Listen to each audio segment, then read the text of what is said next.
Hai. Selamat datang kembali di channel Min Donghua. Kali ini kita akan melanjutkan cerita Donghua, Battle Troop di Heaven. Nggak pakai lama lagi, langsung aja kita ke ceritanya. Check it out. Setelah Goyen selesai berbicara, tiba-tiba semburan cahaya biru dari mata anjing meledak dengan gila-gilaan. Dan itu adalah formasi pembatasan yang sangat kuat. Dan langsung menyelimuti sekelilingnya. Yang mulia, kali ini Anda benar-benar tidak beruntung. Saya khawatir Anda akan berakhir di sini hari ini. Tawa liar monster tak berwajah itu menyebar, karena dengan bantuan Goyan, tampaknya tingkat keberhasilan membunuh Xiaoyan bahkan lebih tinggi. Cepat pergi, saya akan menahan Yang Mulia, teriak Goyan dengan ekspresi serius. Pada saat ini formasi pembatasan mata Goyan menyelimuti Xiaoyan. Di bawah cahaya biru ini, Xiaoyan tiba-tiba terjebak dalam formasi pembatasan Goyan. Baiklah, Anda adalah jalang kecil yang ingin makan di dalam dan di luar. Beraninya Anda tidak menaati saya. Xiaoyan tiba-tiba berteriak dengan marah. Melihat pemandangan itu, tentu saja monster tak berwajah merasa sangat senang.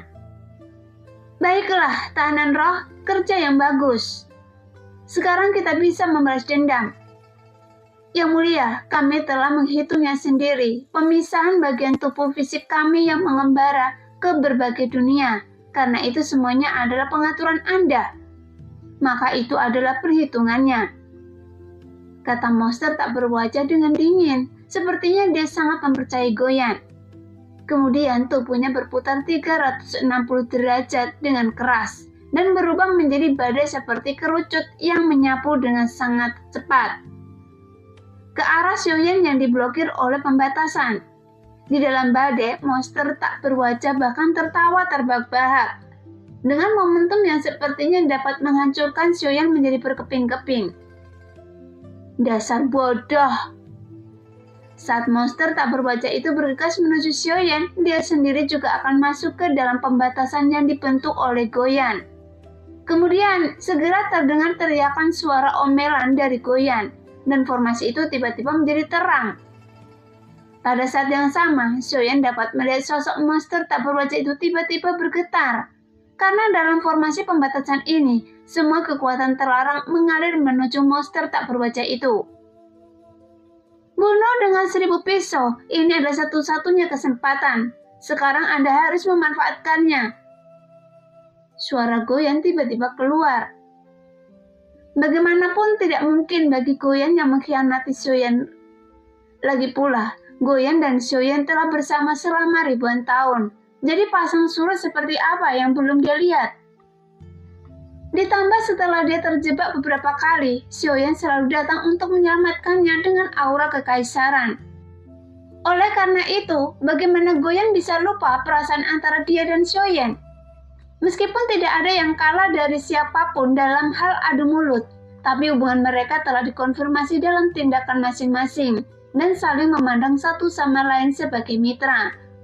Oleh karena itu, Goyan juga memperlakukan Xiaoyan dengan cara yang sama. Tahanan roh, apa yang sedang Anda lakukan? Saya pikir Anda mengerti perasaan saya, tapi saya tidak menyangka Anda akan menjadi idiot. Monster tak berwajah itu menoleh dengan tajam dan menatap mata anjingnya memancarkan cahaya biru. Kemudian dia langsung berteriak dengan marah. Bunuh dengan 1000 pisau, cepat kalahkan dia. Beraninya dia memarahi tuan anjing. Mendengar teriakan Goyan untuk sesaat, Xiaoyan hanya merasa aneh, karena ini jelas merupakan bagian tubuh fisiknya. Tapi bagaimana setiap bagian tubuh fisiknya mempunyai caranya sendiri dalam melakukan sesuatu? Sehingga ada rasa jarak yang tak terlukiskan, seolah-olah mereka tidak berasal dari tubuh yang sama. Sebenarnya, keberadaan macam apa Daji itu? Mengapa tubuh fisiknya berubah setelah mereka dipisahkan? Dan mereka juga memiliki spiritualitas yang berbeda. Jadi ini bukan tentang tubuh fisik Daji, karena lebih terlihat seperti itu keberadaan yang disatukan menjadi Darsan. Pikir Xiaoyan dalam hati. Pada saat yang sama, dia mengangkat telapak tangannya, dan targetnya monster tak berwajah karena dia bahkan tidak bisa membunuh makhluk ini. Jika Xiaoyan terus berjuang di sini, itu hanya membuang-buang waktu. Jadi Xiaoyan hanya bisa memilih untuk mencoba dengan berani, dan dia ingin melihat apakah Xiaoyan bisa masukkannya ke dalam Lingsu. Karena sebelumnya saat Xiaoyan berada di dunia nyata Xuanyin, dia juga mengumpulkan beberapa monster alam reruntuhan di Lingsu.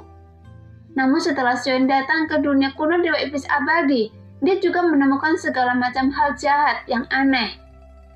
Segera, kekuatan hisab yang sangat kuat melonjak di telapak tangan Xiaoyan. Namun jika Xiaoyan ingin mengirim monster buas ke Lingsu, premisnya adalah bahwa mereka tidak bisa menolak.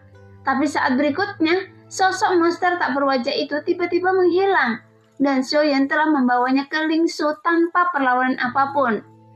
Jadi karena itu berjalan sangat lancar, bahkan membuat Xiaoyan juga tercengang, sehingga tiba-tiba senyuman pahit muncul di wajahnya.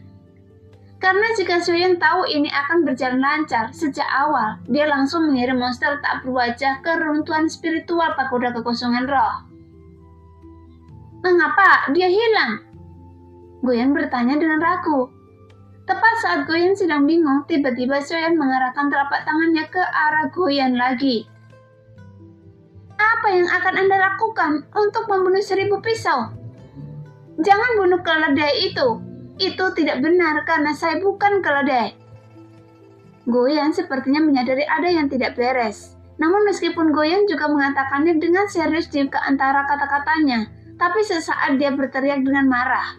Goyan juga sudah datang ke Lingsu. Dia bahkan tidak melihat sekeliling karena dia telah menghabiskan banyak waktu di sini.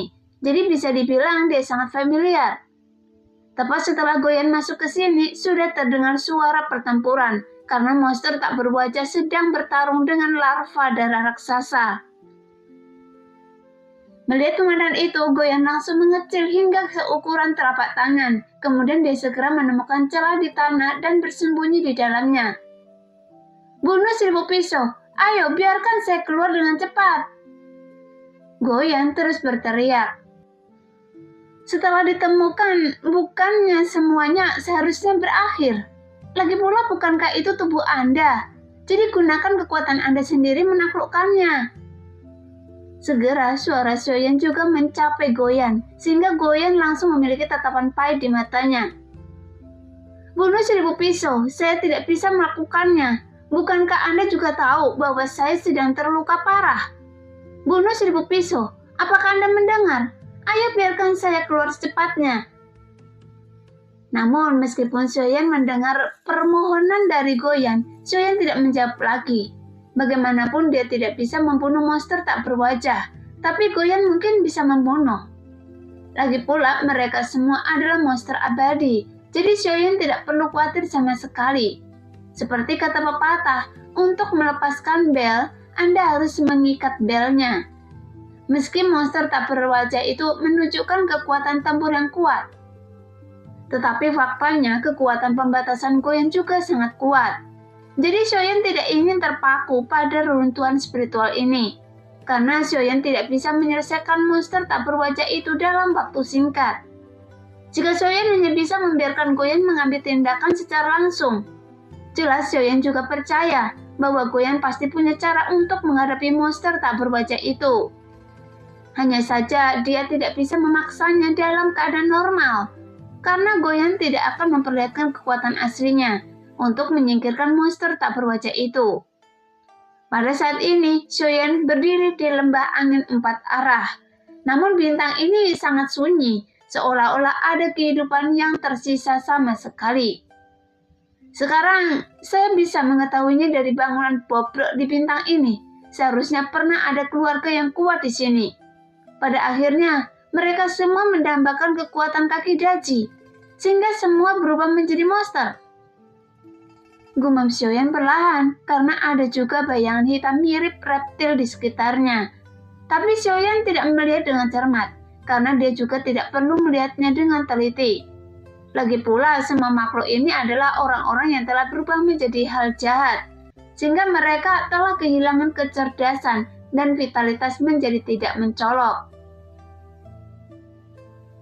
Setelah menghela nafas dalam-dalam, Xiaoyan tidak terburu-buru untuk pergi. tapi gerakan tubuh bergegas menuju langsung ke inti bintang. Meskipun bintang ini sangat berbeda dengan permukaan, tapi inti bintang ini berisi kekuatan agung, dan bintang ini juga mengandung vitalitas yang baik. Namun di bawah infeksi kaki daji, dia menghancurkan semua kehidupan di bintang ini. Sambil duduk bersila di depan inti bintang, avatar dewa asli dipisahkan dari tubuh utama Xiuyan, dan masing-masing dari mereka mulai menyerap kekuatan inti bintang. Lagi pula, avatar dewa asli telah menggunakan tubuh super raksasa dari dewa asli, dan itu juga telah menghabiskan banyak energi dan darahnya sendiri. Jadi dia harus menyerap kekuatan bintang untuk menggantikannya.